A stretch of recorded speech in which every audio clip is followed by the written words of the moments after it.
Thais, so excited to interview you today. This is going to be a wonderful and important conversation. Thank you for taking the time. Thank you so much for having me. I'm very excited to be here today. Oh, that's wonderful. Now, you've got such an interesting, beautiful name. And just before we started, you were sharing with me what it means and how you got this name. So I just think that's such a lovely thing. Just share that with the audience because it's an unusual name. I've never heard it before. And yes. Thais, it's beautiful and it's got a lot of meaning. Tell us about the name. So it actually means love. And I was named after an opera called Meditation to Thais by Jules Massenet. And it was like my parents went on a date one day and saw that. And then years later, that became my name. I love it. So, that's beautiful. And you do meditate, so it's very applicable in your life. Yes, you were saying. Very much. So you do your name. Yes. You do your name justice as well. That's amazing. Well, can you just tell my listeners a little bit more about yourself before we dive into today's topic, which is going to be a lot around attachment theory and attachment styles and so on. Just tell us a little bit about yourself that's not in your bio and Absolutely. What motivates you and what keeps you excited. Yeah. So, I mean, all this work is super, super close to my heart. Part of sort of my entry point into this is that I struggled with addiction. I got addicted to painkillers after a knee surgery. I was an athlete trying to go to a D1 school for soccer and really struggled with addiction in my early years. And then it was sort of a scary thing for me where it was like, I was having my first set of withdrawals and I didn't even know what withdrawals were. Gosh. And I had remembered, this was a really pivotal moment for me. I remember I was in a rehab center and a woman said to me, genetics loads the gun and environment pulls the trigger. And I remember thinking, well, my genetics are all four of my grandparents had struggled with alcoholism and they say it skips a generation. And in my early childhood, I had a whole bunch of traumas and big challenges take place. And I remember thinking, I think I was 19 at the time or 18. And I remember thinking, I can't accept that. Like, I cannot accept that I'm just the product of my genetics and environment. And I was always in this war with myself. And soon after, probably by the grace of God, I had somebody come into my life who was like a spiritual sort of mentor to me, but also knew a lot about the subconscious mind. And I realized through some of the information I was receiving that, oh my goodness, the subconscious mind versus the conscious mind, this is the war I experience in myself every day when I go, I'm not going to do this, I'm going to stop. And then my subconscious has ulterior motives and keeps pulling me back into the same direction. And so as I learned about that, I was like, I sort of became addicted to learning at that point and went back to school, did the master's degree in transpersonal psychology and all these different certifications to really understand like the gap between like not just the subconscious and conscious mind, but like spirituality, psychology, science, all these different things and trying to put the pieces together. And it was such a powerful, beautiful journey for myself that was like, okay, this is going to be my life's work, hopefully. And so ran a really busy practice for the better part of a decade, spent a lot of time working one-to-one with people, and then went on to do an online version of all of that through the personal development school. And all of this work is very much like a part of my heart and being. Oh, that's beautiful. What a wonderful journey. So you've gone from the experience to the process of actually helping to transform your experience into helping others, which is really what it is, it's so much the human experience. We go through stuff and then we learn the lessons from that stuff and then we help others with our lessons. And you've done that with your career, which is fantastic. And we have a very similar interest. I've spent 38 years now in this whole mind-brain stuff, and I developed a theory of mind years, is literally 35 years ago, as I just 3 years into my research. And since then, I've spent all these years studying that and talking about the unconscious mind, which no one speaks about. I don't know if you saw that in your training. Very few people speak the non-conscious and the subconscious and the conscious and the difference between them. And so it's going to be a fun conversation today to talk around these different aspects and things. So that's so fascinating. So you're the founder, as you said, of the Personal Development School. And can you just talk briefly about this and how this can help someone? Yeah, absolutely. So I had a point in my practice where I was seeing a lot of people and I probably had a little boundary work to do as a person. I kept feeling like, oh, if somebody needs help and I'll try to make time. And I realized like, wow, I'm giving a lot of my energy every week and I was getting out of balance in the different areas. So I decided, okay, well, we'll put programs online for people. And right away, like a lot of people got really interested in their relationship challenges and problems. And so one of the really powerful realizations for myself is that like these same patterns that help me to overcome addiction and sort of the dynamics of the subconscious and the unconscious mind, these are sort of spilling right over into every other area of our lives. And so I started learning about attachment theory. And what I realized that was really interesting is attachment theory had these same patterns that I had been previously working on with people. People had the same types of expectations amongst certain attachment styles or types. They had the same needs that were really profound that they hungered for in relationships. They tended to have the same core wounds, like belief patterns about themselves. Things like, I am not worthy of love versus I will be trapped in a relationship. And these same like fears started to manifest. And they even had the same emotional patterns I noticed. So for example, like dismissive avoidants tend to experience more irritation, agitation, frustration, versus, a fearful avoidant or an anxious preoccupied tend to have more fears around abandonment, fears around being alone, these things. So I was able to sort of recognize these same types of patterns. And out of that, we created integrated attachment theory, which is basically a system of like developing or defining what your attachment style is, but then recognizing all these subconscious patterns that sort of coalesce with that. And that really hit home with a lot of people. And so the school is based on helping people identify those types and patterns through their attachment style, but then having specific tailored programs and workbooks to reprogram subconscious pain points. We have over 30 different courses and over 100 different live webinars that I do every week. So those have accumulated over time. And it's just a space where people can come in, work through any patterns or challenges in any of the 7 areas of life, understand what patterns exist within them, and then have tools for reprogramming their subconscious and breaking through some of these barriers. Amazing. That's incredible. Well, can you talk just to give my audience a better understanding, talk about the different attachment styles, because it's thrown out there a lot. As you know, social media has become a platform of help. I mean, especially in this COVID time, it's transformed into a place where people can get the most amazing help, and everyone's putting out great content there.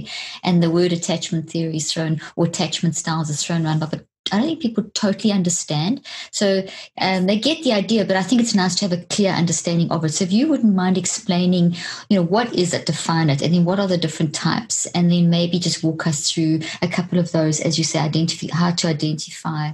Yes, which, the integration, and then maybe a couple of ideas on techniques so people can, and then they can go to your courses, obviously, to get more in-depth understanding and application. So is that good? Can you? Absolutely. Fantastic.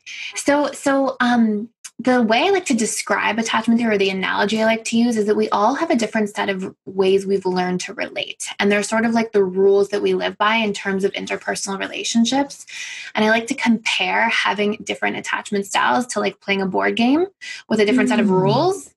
And if two people are playing a board game with a different rule set, it's going to be really challenging, and there's going to be a lot of frustration. And so we all have different ways that we learn how to relate to one another in our early lives. And our original attachment style develops roughly between the ages of 0 to 2. But because the mind is plastic, things can change and be reprogrammed. We can program out what's been programmed in and transform our attachment style. But also we can start off as one attachment style, and then maybe because of a tumultuous relationship later in life, our attachment style can shift to something insecure.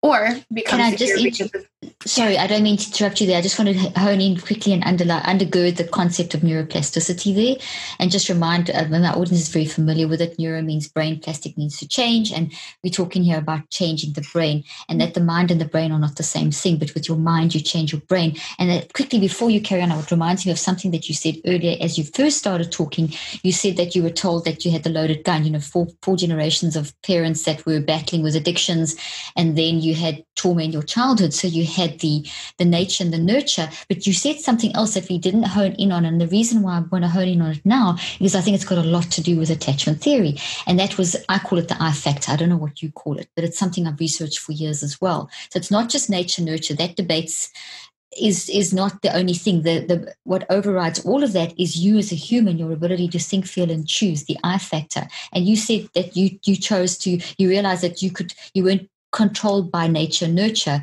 There was another factor, which was you, and I don't know what you call it, but as I said, I call it the I factor, which is basically the mind, which is our ability to think and feel and choose. And that's what got you into your journey of healing, and part of your journey of healing was getting knowledge about this. So now you're using that to overcome and help other people overcome. So the I factor overrode nature and nurture. And I wanted to emphasize that because it's very, very hopeful. And it's also what I found in my research. So I just wanted to say that because I love how you put that forward and how that kind of links into how you approach attachment theory. I love it. I get so excited talking about this stuff.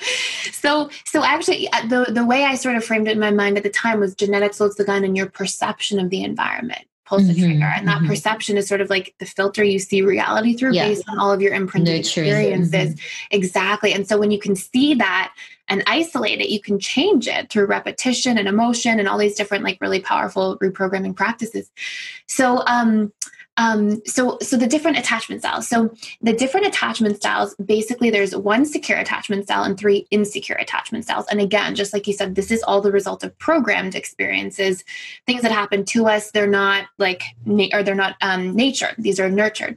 And so we come into the world, we have these different ways that our parents learn to relate. And the 3 insecure attachment styles, which are the ones with more sort of trauma, are dismissive avoidant, fearful avoidant. Fearful avoidant is also sometimes called anxious avoidant or disorganized attachment style, and anxious preoccupied. And then we have our securely attached individual, which is where we're all trying to get to, essentially, if we are not there already. And basically the secure individual, as they're growing up, they get a certain few factors in their relationship to their caregivers that make them secure. And these are when they cry or express emotion, they have approach-oriented strategies between the caregiver and child. They learn as a result of this that their feelings are safe, that they're worthy of being expressed. They learn that when they do express feelings, their needs get met. And so these really fundamental components of the relationship they learn to have to themselves is my feelings are okay. It's okay to be vulnerable. It's safe to trust. Consistency and safety are a natural part of interpersonal relationships.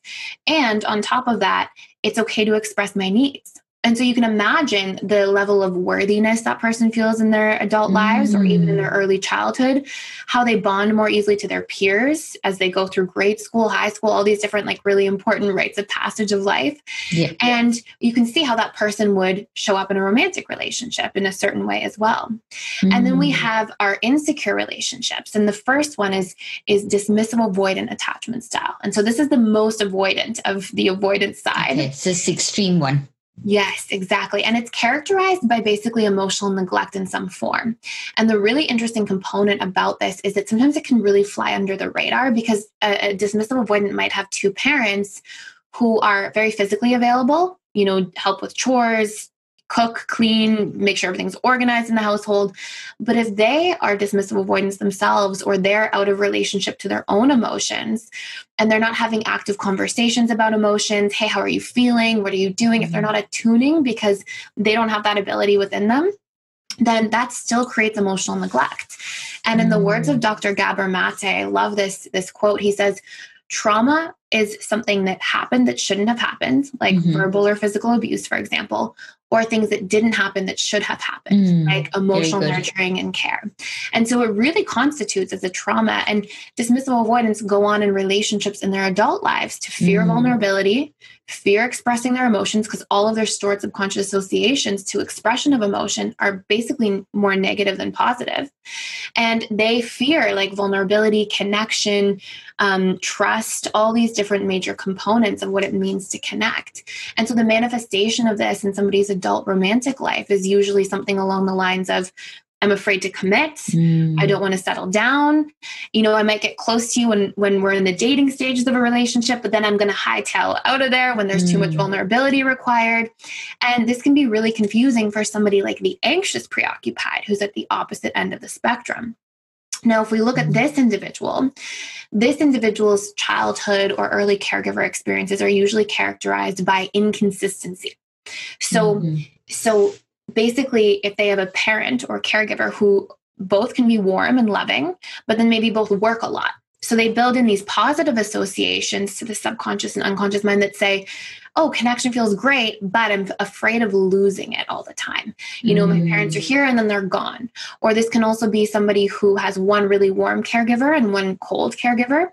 And that inconsistency between the two creates this imprinting. And we know the subconscious is programmed through repetition plus emotion. And so that imprinting over time of having that availability and then the withdrawing can create a lot of the dynamic of push-pull, and it creates a major fear of abandonment.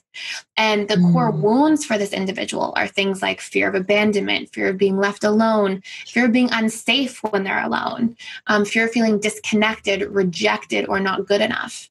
And so this individual, of course, often ends up in relationships with the dismissive avoidant. And because the reason is that they often mirror each other in terms of their internal relationship to self. So for example, the anxious person is often dismissing themselves in favor of external focus and trying to derive their needs from the outside in. And that becomes the subconscious comfort zone of familiarity for what they're attracted to. So they're often attracted to the dismissive avoidant who's dismissing them the way they are dismissing the relationship to self. And so they often get into these sort of pair bonds, but it's sort of like a trauma bond to a certain degree. And they really push each other's wounds because the dismissive is always trying to pull away and the anxious is always trying to come towards. But the dismissive feels like, oh my gosh, I need that space. And that re-triggers the fear of abandonment and whatnot for the anxious preoccupied. So those are the two like polarities after the secure. And then our last one. Just quickly summarize those two very simplistically. You've explained them beautifully, but just quickly give a summary of those two. So the two extremes, because you've gone on the two polar, then you're going to come to the middle one now. So do you mind just giving Absolutely. So dismissive avoidant is the slow to warm up, emotional neglect, sort of cold one. They often fear commitment, vulnerability, deep connection, and they tend to have wounds around feeling unsafe. Okay, so they battle to connect, yeah. Yes, and then the anxious... That's where the dismissive comes in. Exactly. And then the anxious preoccupied tends to have fears of abandonment. They often go in their adult romantic relationships to appear as like the needy or the clingy ones who call repetitively, who keep coming when they're being pushed away, who feel desperate for connection, who don't like being alone, fear being lonely, often experience the pain of loneliness a lot. And so those are sort of the two. That's anxious preoccupied is the anxious one. Dismissive avoidant is the one pulling back and dismissing. So one's coming forward, one's going away, but one's coming forward because of, and each one is trying to fill some sort of a hole. Okay, it's really well explained. Okay, so now the middle one. Exactly. And then we've got our fearful avoidant, who's also sometimes referred to as disorganized or anxious avoidant. And they're really interesting. They usually tend to have like the most trauma in their background in terms of like emotional volatility. So this attachment style is characterized by somebody who really struggles with trust, because usually their childhood was something of the following: either caregivers who are addicts, who were abusive, who were fighting all the time. Basically, there was a tremendous amount of volatility and instability in the household. And so how this child adapts is they don't get a proper attachment strategy. So the dismissive avoidant, for example, learns, I'm emotionally neglected. I have to self-soothe and pull away and just look out for myself and not open up to people.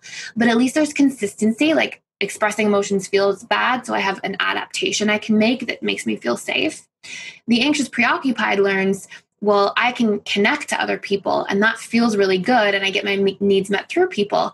So I'm going to hyper-focus there, and they still have a cause and effect. But the fearful avoidants tend to learn things like, oh, my caregiver's warm sometimes, but sometimes they're drinking, or sometimes they're fighting and there's chaos, or sometimes they're nice to me and other times they're taking out their anger on me because they've got all their own issues. It can also be like a parent with a personality disorder, like, or struggling with extreme depression, mood swings, any kind of like emotional challenges. And so this child learns that, okay, it's not really safe. There's no like cause and effect for how to attach and what to expect. So their adaptation to this or attachment...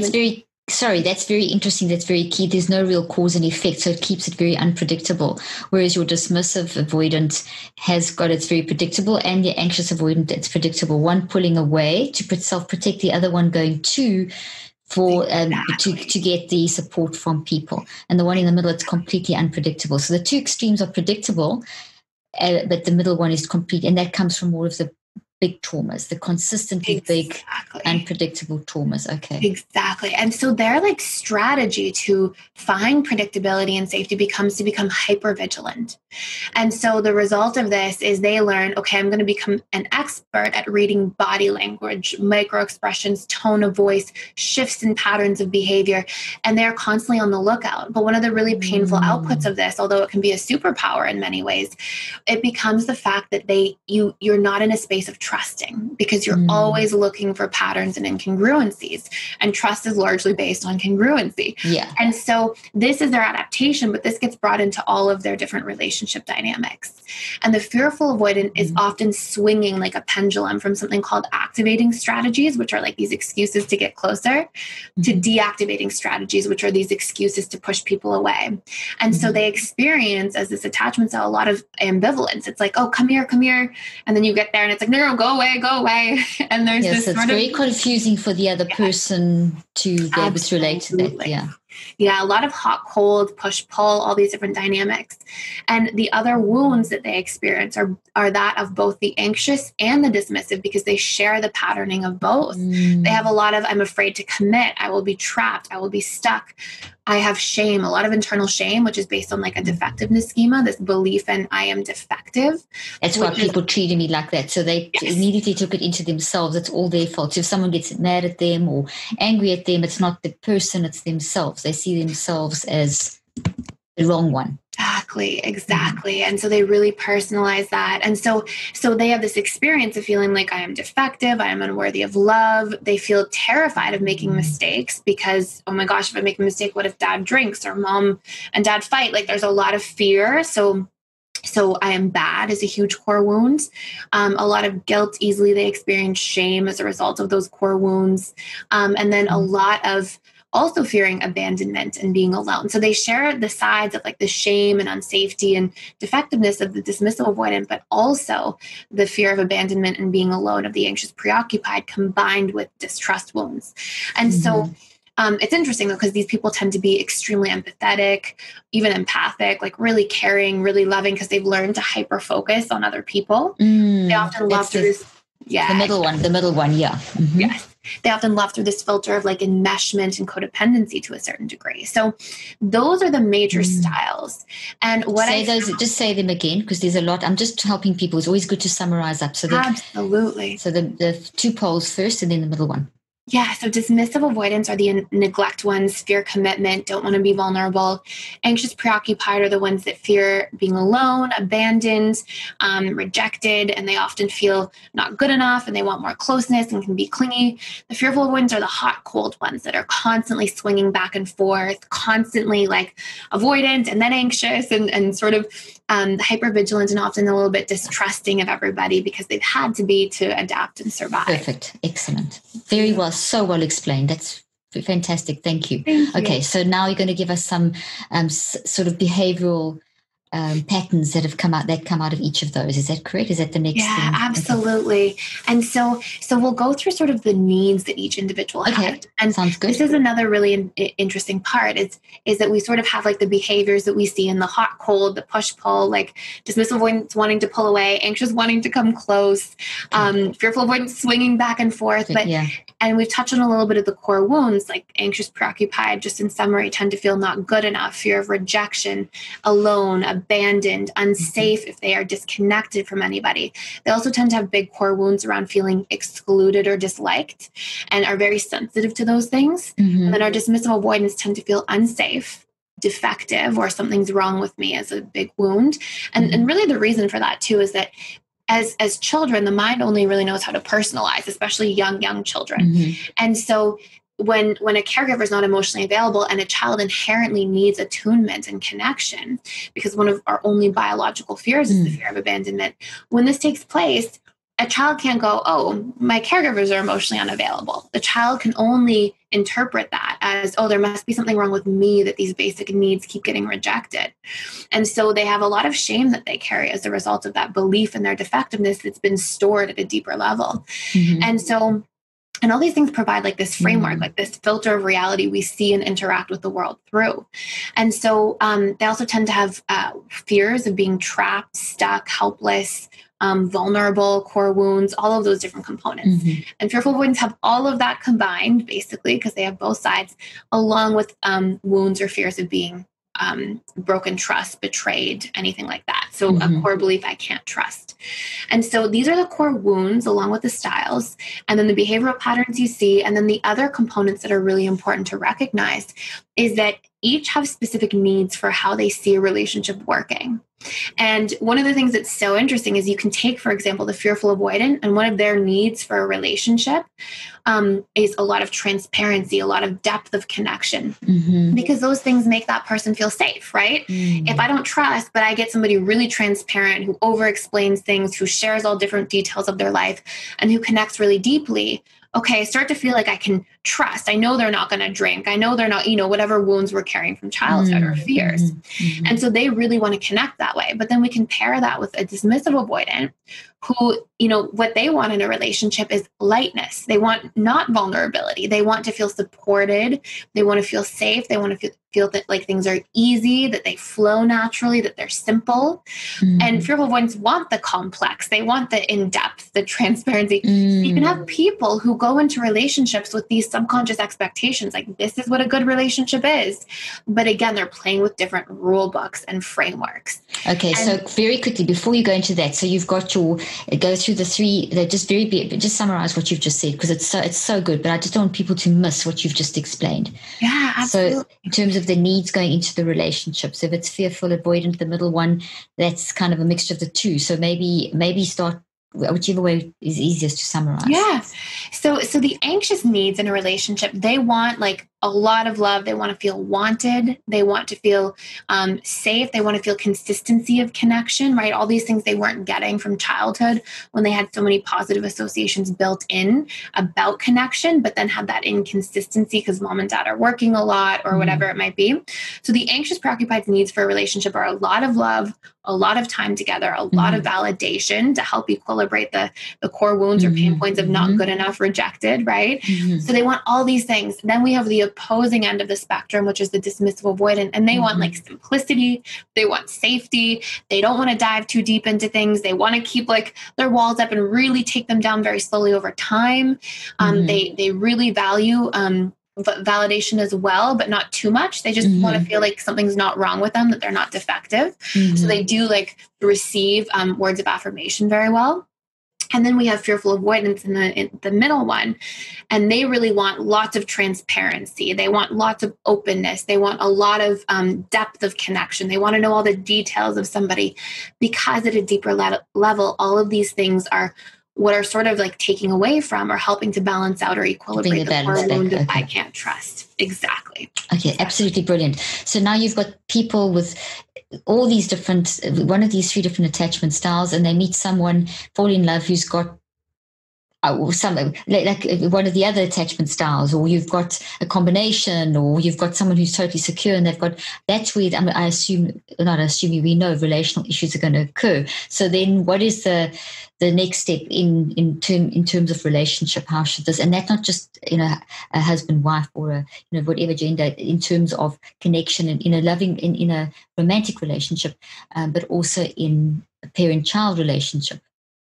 Absolutely. So the relational issue now, how does one deal with that and manage that? Yes. So you raise a really important point, which is the fact that different attachment styles, these don't just show up in our romantic relationships. They show up in ourselves as parents. They show up in ourselves with our own parents, and with friends, our siblings, with our friendships, exactly, with our co-working relationships, everywhere. And so they're so profound in their impact, and that's why it's so important to recognize these things. So what I'll do is I'll go through the three styles and secure, and we'll talk about some core things you can start doing to recognize what's taking place. Fantastic. And once you recognize, then you know what to expect in a relationship. Is that sort of the philosophy? Yes. If you can recognize it, then you can see what you need and you can explain that to the other person. And exactly. Then the understanding brings the meaningfulness to the another level to the relationship. Absolutely. Absolutely. And even like some things you can do to reprogram, which will be really beneficial as well. Okay. So we know that the subconscious and unconscious mind, at least in the sort of lighter versions of the unconscious, tend to be really reprogrammed through repetition plus emotion. Like we had these imprints repetitively over time that elicited an emotional response. And that's how they imprinted us to create an unhealthy attachment system in the first place.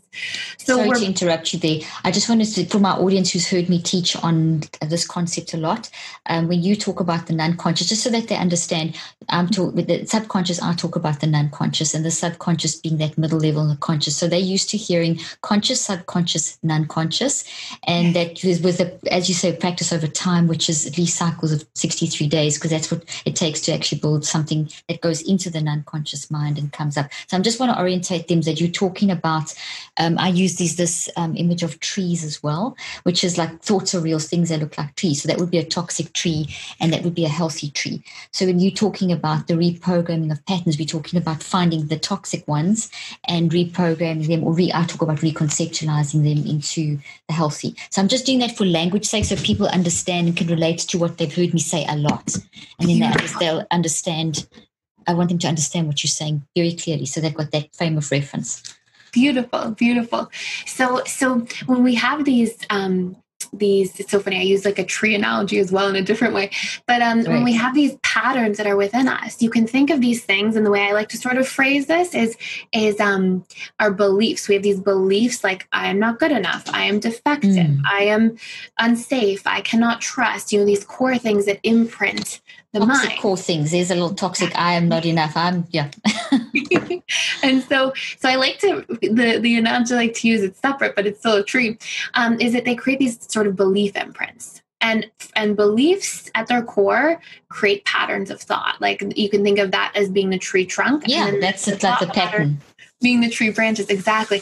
And so if I believe I'm not good enough, I'm going to have a lot of thoughts throughout the day that are like, I'm not smart enough. I'm not funny enough. I'm not interesting enough. I'm not good looking enough. And they're sort of the extension. And then those things have like an emotional output. And what we're trying to do, I think, in the most effective way of reprogramming is really get the core wounds, the belief patterns at the tree trunk, or you can think of like a weed that you're plucking, because when you can isolate that and repattern it, yeah, the roots, exactly. Then when you can repattern that, it impacts your thoughts, emotions. And then neuroscience has proven, I'm sure you know this, Antonio Damasio has proven that every single decision we make is based on our emotions at the tipping point. So if we're not in charge of our belief and thought patterns, then we're not very in charge of our emotions or actions. And obviously these things take place in cycles.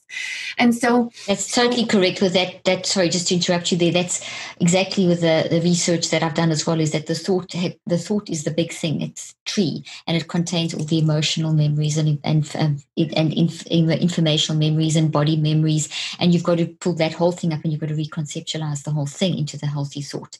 And that's actual structures in your brain. So you actually, from neuroscience, you actually are changing that. So those emotions that you're talking about, that you refer to Damasio, those are the emotional memories inside your thoughts. So thoughts, the big thing, the concept, and you've got all these emotional, informational memories inside.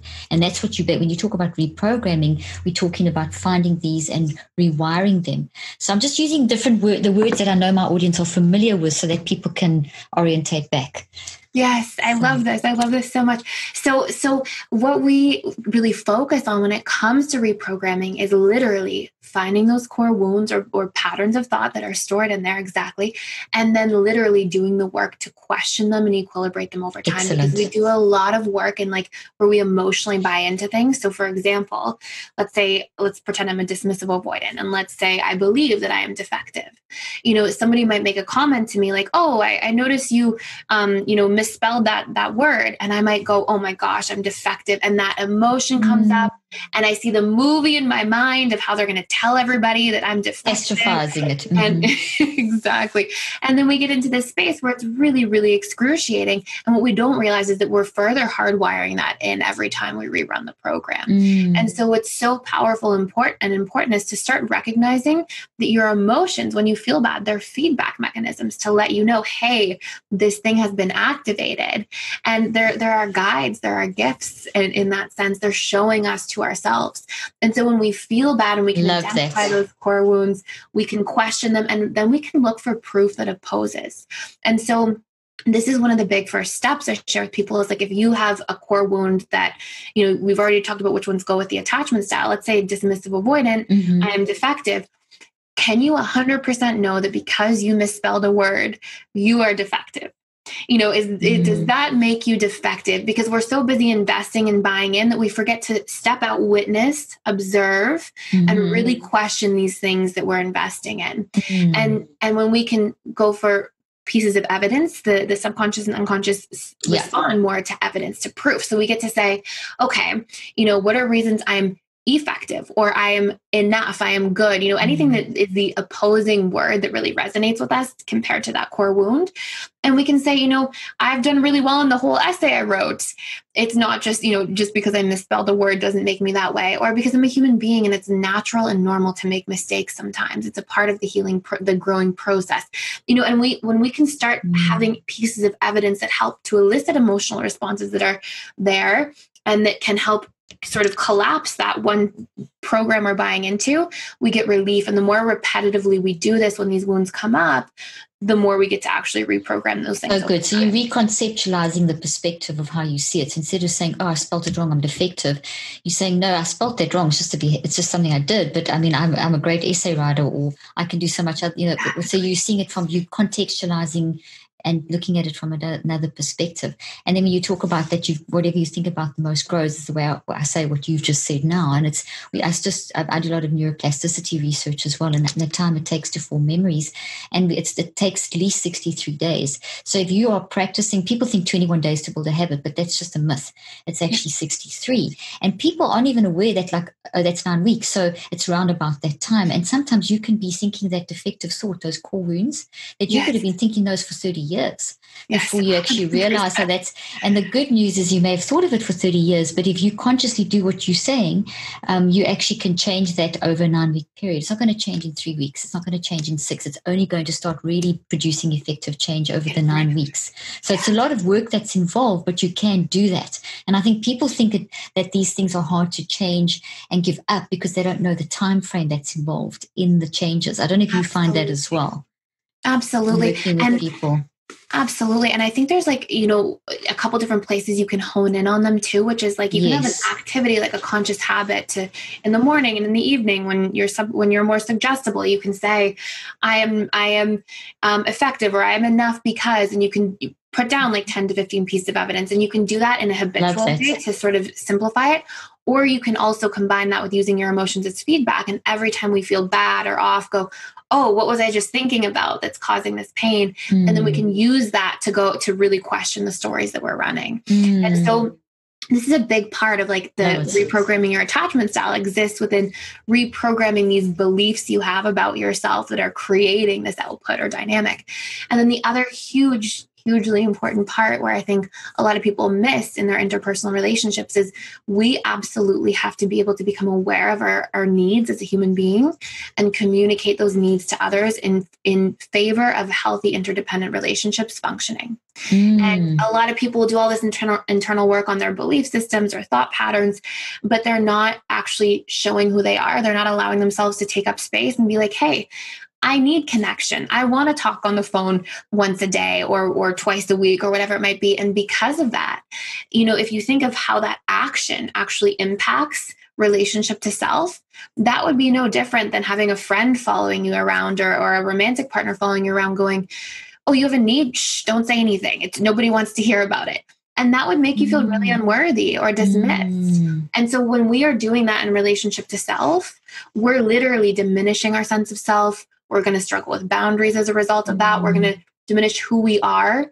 And one of the next really important components of healing your attachment style very much requires identifying what your needs are of your style and being able to communicate that and bring that into relationships. And so if it works for you, I'll go through the major needs that go ahead.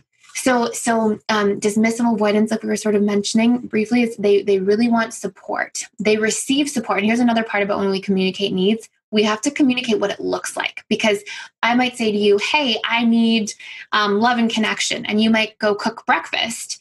And I might be like, what? You're not loving or connecting to me, because maybe for me, that was you saying something nice through words, right? So we have different ways and like methods that we receive and communicate love through. And so we have to really paint that picture for people in order for So you got to tell them, I'm cooking breakfast for you because I love you. Yes, and care for you. Or, sometimes you have to say that. Absolutely. Or you have to say, hey, I need love and connection. And for me, that looks like you telling me that you care about me. Right. So we can paint that picture as we communicate the need. That's very good. I don't mean to interrupt you, but a lot of people will say in relationship issues, things like, but they know I love them. So they know that if I go and do this and I do this, and they list all these things, but they haven't actually said it. That person needed for them to say, I know you do all those things, but I'm doing it because I love you. They just needed to kind of make that connection for them. And I think it's so many times we think we make so many assumptions about what other people are thinking. And then we bring that into our perspective. And if they don't fulfill our perspective, we think that there's something that we've done wrong or they've done wrong. Meanwhile, then it leads to this whole... And then it triggers those core wounds, because we tend to interpret things through that space, through that filter of reality. So we go, oh, it's because I'm defective that they won't give me love. And exactly. And then you build that up and you don't say anything. And then weeks later or months later, this thing's built into a huge thing. So one of the key things that you are saying here, and that I will stress and absolutely support 100%, I say it as well so much, is tell people how you're feeling. Obviously, the timing and everything's got to be correct, and it must be, you each got to respect each other's time frame and so on. But it's to say it and to be it clear, I feel like this because of this, so that you don't build up all these negative assumptions. Absolutely. Absolutely. And so I give people this sort of framework when they're healing. And it's like, number one, identify your needs. And number two, communicate the needs and paint the picture. Don't just say, hey, I need love. So good. And number three, see your needs through. I think another thing we do is, and this really brings in like the subconscious and unconscious mind, we have this idea that because we told somebody once that they should remember, but we have to like pattern in with people who we are and what we need. Takes time. Once is not enough. Yeah, exactly. And so if we see somebody never meeting a need and never trying, then that's one thing. But if you see somebody like showing up and meeting it and then forgetting or faltering sometimes, like it's our divine right to remind them, to share, to communicate. And that's really necessary for relationships to thrive.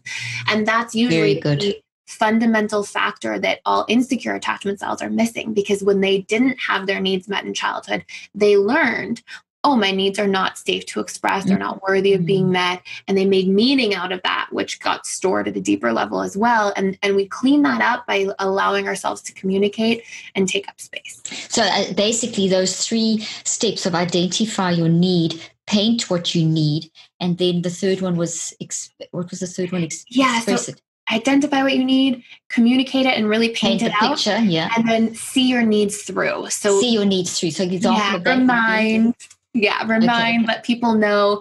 Don't give it meaning if somebody forgets. Don't go back down the rabbit hole of like, oh, I am defective and that's why they didn't meet the need, because that's what the mind does. It projects from worst case scenarios based on its own pain points from the past. Absolutely. So those 3 simple techniques people could go and apply today. I mean, they could take that today, because I'm sure just listening to you, they put themselves in whichever category or whatever, and they can start applying that. Identify your need, paint the picture in detail, and then remind. Brilliant. Absolutely wonderful. This has been incredible. It's so much invaluable, excellent information. I don't want to overload people with too much. And I think if there isn't, if there's something you want to say to summarize this, I know there's so much more that you've got to share, and I'd love to bring you back for another conversation. But in terms of this, you've said so much incredible stuff. Would you like to just maybe give an overarching summary of everything in like a couple of sentences, and any other pearls of wisdom that you can give in terms of, you've given so many already, but in terms of attachment styles, just so that it kind of all wraps up nice in a nice summary. Yes, thank you so much. Wonderful. So what I would say is, number one, try to identify your attachment style from what we said. Most people have a really clear picture after this, like, oh my gosh, that's me, and they feel it.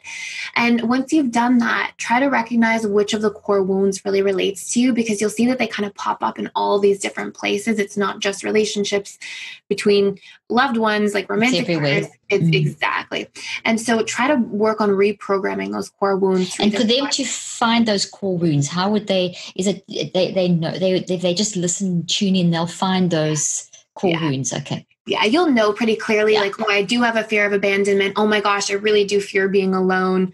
Or, you know, I do fear that I'm not good enough, or I do have a core pain point around being unloved or trapped or helpless or not trusting. Like you should see very strongly what resonates. And that's how you'll know, is you'll feel that it resonates. And so identify those and then do a reprogramming technique, whether it's constantly questioning your stories and finding counteracting pieces of evidence, or even more importantly, doing it in a habitual form. It just simplifies it. Morning and evening for 10 minutes, sit with yourself and find counteracting evidence, maybe 10 to 15 pieces a day for the 63 days, which is beautiful and powerful.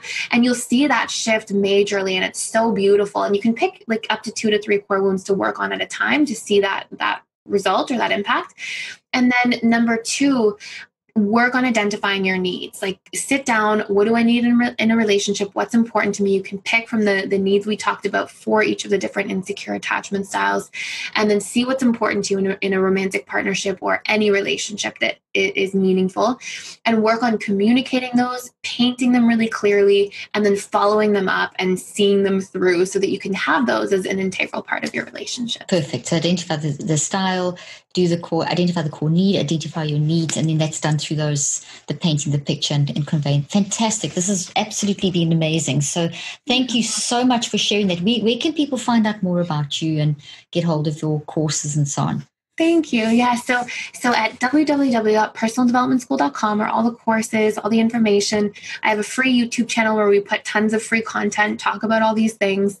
There's an attachment style quiz on our website as well, if you're curious, that gives you like an output and a report about your attachment style as well. Oh, that's amazing. Well, thank you so much. And we'll put all that information in the show notes. And thank you so much for your time and your wisdom and explaining that so well. I think so many people have learned so much today just listening to you, and understanding that this is actually, it makes it so, when things have been packaged so in such an organized, simple way, it's so easy to actually now do something about it. But when it's just a whole chaotic mess, you don't know what to do. But this is such a nice way of packaging and so on. So thank you so much for your time and your input. Thank you so much. I'm honored to be here. Thank you. Well, it's been great. And I'd love to have a conversation with you again. So thank you so much. Me too. Thank you.